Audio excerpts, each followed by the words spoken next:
आज हम लव के 5 लैंग्वेज के बारे में जानेंगे। According to author Carey Chapman, the 5 love language है बोलकर प्यार जताना, सेवा करना, गिफ्ट लेना, क्वालिटी समय बिताना और फिजिकल टच।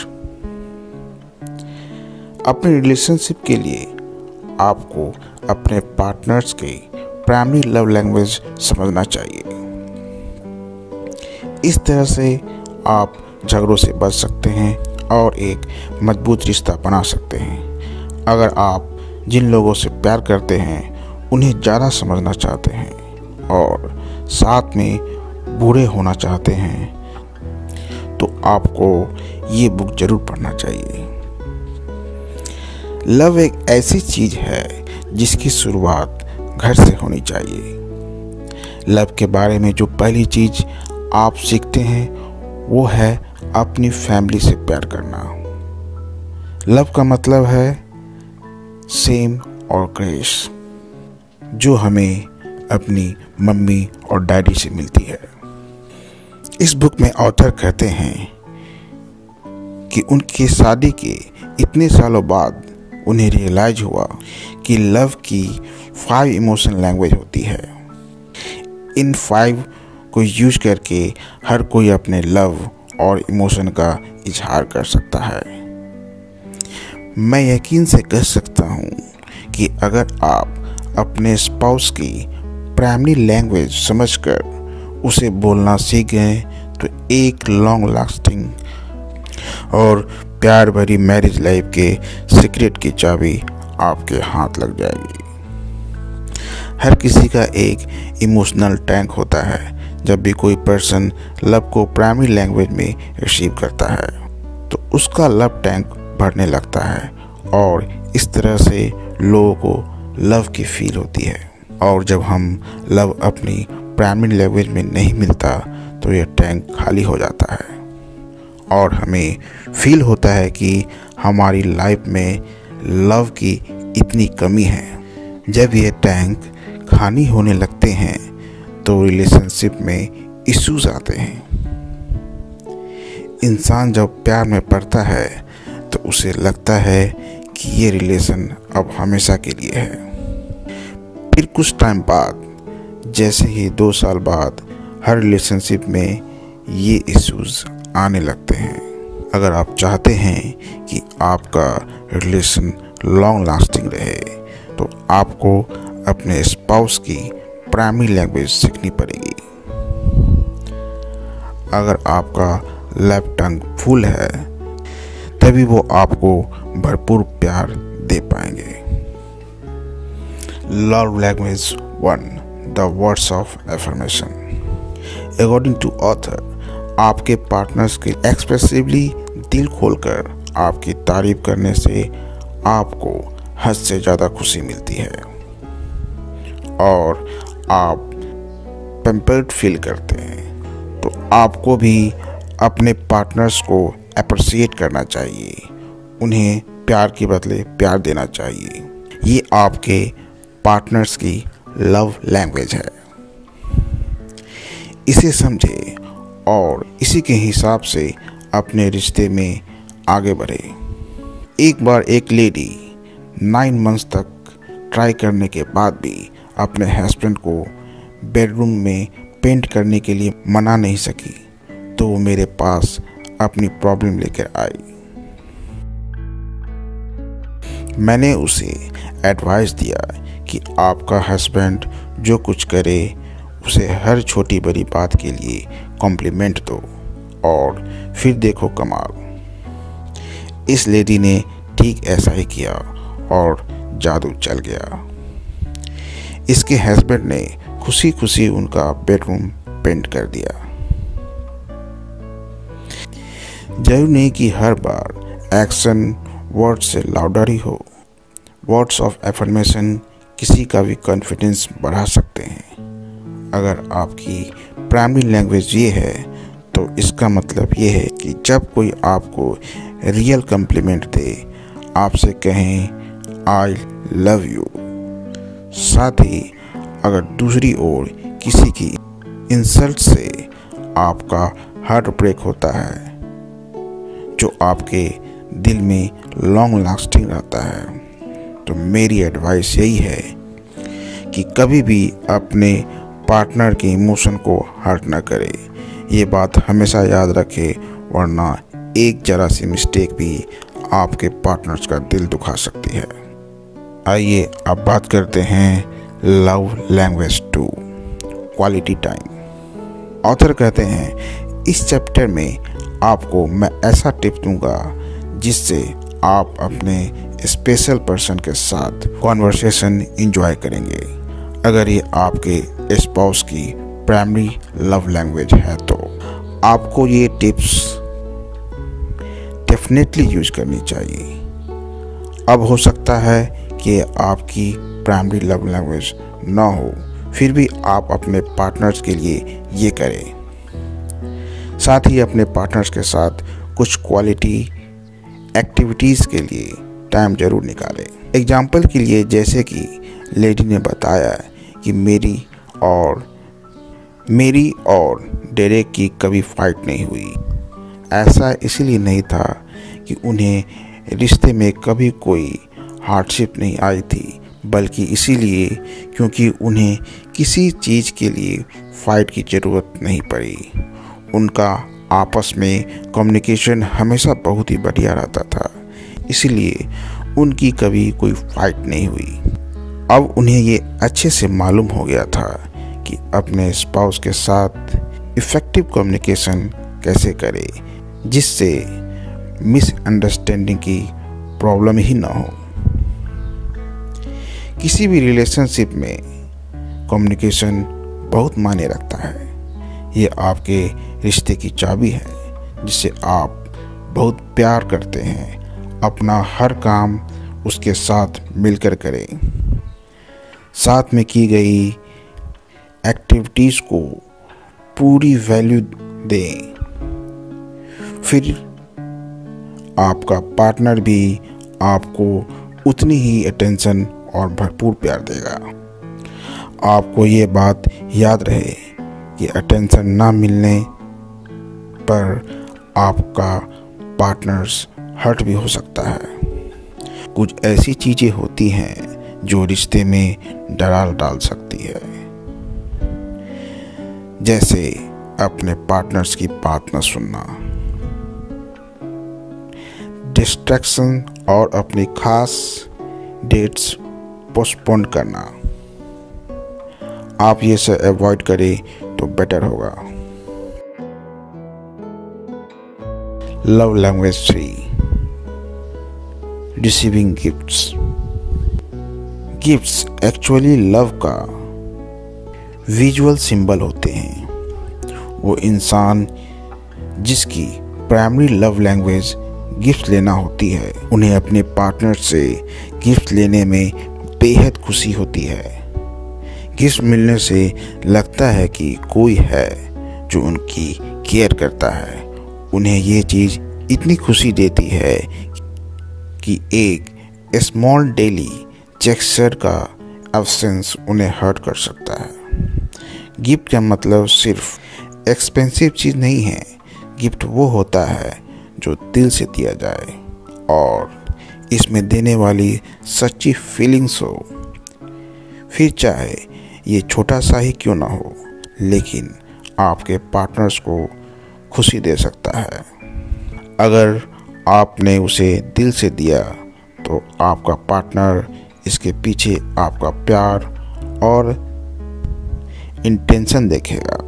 कभी कभी गिफ्ट देने से आपको अपने पार्टनर्स की एप्रिसिएशन भी मिलती है, और जैसा कि हमने पहले कहा, अगर ये आपके पार्टनर्स की प्राइमरी लव लैंग्वेज है तो अपने पार्टनर्स को गिफ्ट देकर खुश करते रहिए। पहले उनकी पसंद की एक लिस्ट बनाएं, फिर डिसाइड करें कि आपको कैसा गिफ्ट देना चाहिए। Love language 4, acts of service. Acts of service का कॉन्सेप्ट लैंग्वेज ऑफ लव का एक बेहद ज़रूरी पार्ट है। लोगों को फीलिंग्स ऑफ नेसेसिटी के बजाय लव और कंपैशन के साथ एक्ट्स ऑफ सर्विस पर एफर्ट करना चाहिए।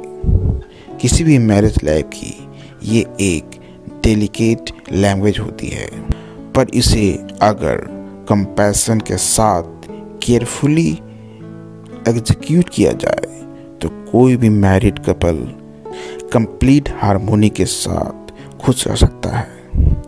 अगर आपने लव यूज किया है तो उसे कुछ ऐसे एक्सप्रेस करें कि आपका स्पाउस उस लव को फील कर पाए और तब ये एक्ट्स इमोशनली इफेक्टिव होगा। ये एक्ट किसी गिल्ट, फियर या रिजेक्टमेंट की वजह से नहीं होना चाहिए। अगर इन वजह से आप ये एक्ट कर रहे हैं तो इसका कोई फ़ायदा नहीं है। जैसे अब मैं आपको जिम की स्टोरी का एग्जाम्पल देता हूँ। जेनिस नाम की एक औरत थी। उसने अपनी ये स्टोरी मेरे साथ शेयर की। उसने बताया कि 20 साल तक वो अपने हस्बैंड की सेवा करती रही, मगर उसके पति ने हमेशा उसे डोरमेट की तरह ट्रीट किया। वो उसे इग्नोर करता था और मिसट्रीट भी करता था। उसे अपने फ्रेंड्स और फैमिली के सामने ह्यूमिलिएट किया करता था। उसे फिर भी अपने पति से नफरत नहीं थी। उसने कभी भी अपने हस्बैंड का बुरा नहीं चाहा, मगर लास्ट में वो इतनी तंग आ चुकी थी, अब उसके साथ रहना नहीं चाहती थी। पूरी उस औरत ने एक्ट ऑफ सर्विस पूरे 20 सालों तक की, मगर उसमें एक्सप्रेशन ऑफ लव नहीं था। वो एक्ट गिल्ट, रिजेक्टमेंट और फियर की वजह से किया गया था।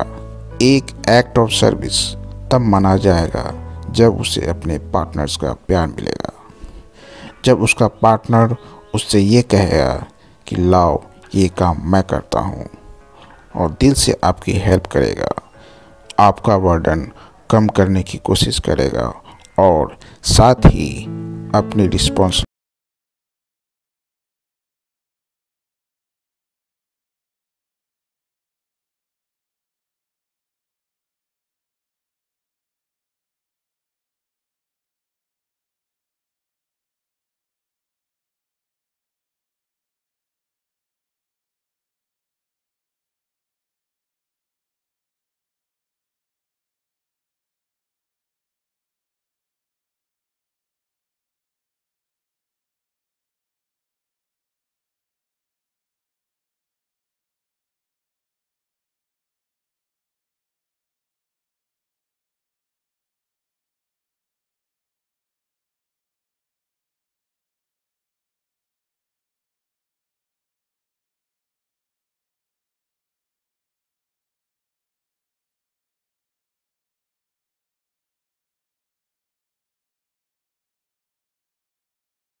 and